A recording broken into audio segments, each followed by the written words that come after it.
Hi friends, ఈరోజు వీడియోలో ఏంటంటే మనకు డైకిన్ ఇండోర్ ఏసీ అనేది గ్యాస్ లీక్ అనమాట. ఇదైతే ఇప్పుడు ఇండోర్ పీక్కొని వచ్చారు కదా, చూస్తున్నాం కదా. కాయిల్ అనేది చాలా బ్లాక్గా అయిపోయింది.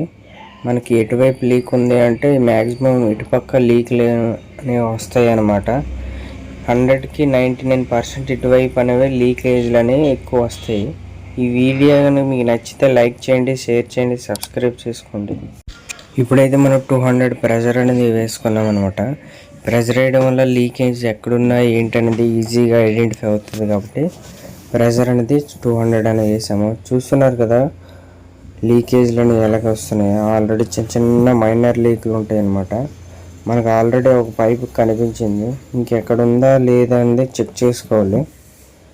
మనకి లీకేజ్ అనేది ఉండిన తర్వాత ఆ లీకేజ్ని కొంచెం ఐడెంటిఫై చేసి తర్వాత వెల్డింగ్ అనేది చేసుకోవాలి. ఇంకెక్కడైనా ఉందా లేదనేది క్షుణ్ణంగా పరిశీలించాలన్నమాట. ఇప్పుడైతే మనకి ఒక దగ్గర లీక్ అనేది కనిపిస్తుంది, ఒక పైప్ దగ్గర. ఎక్కడెక్కడ లీకులు ఉన్నాయి ఏంటనేది ప్రాపర్గా మనం చూసి వెల్డింగ్ అనేది చేసుకోవాలి. నాకైతే 1 2 3 4 5 6 మొత్తం 6 లీక్లు, 6 ప్లస్ మీద 2 7 లీకేజ్లు అనేవి వచ్చాయి అనమాట ఈ పైప్కి. ఇంకెక్కడైనా లీక్ ఉందా లేదంటే మళ్ళీ ప్రెజర్ వేసి చెక్ చేసుకోవాలన్నమాట.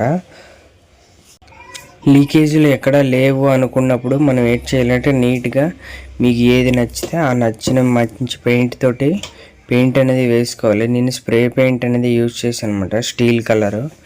ఇది యూజ్ చేయడం వల్ల ఏంటంటే మళ్ళీ ఫ్యూచర్లో లీకేజీలు గట్రా రావు, తుప్పు పట్టకుండా ఉంటుంది అనమాట కాపర్ పైపు. చూస్తున్నారు కదా, ఇలాగైతే చేసుకోవాలి.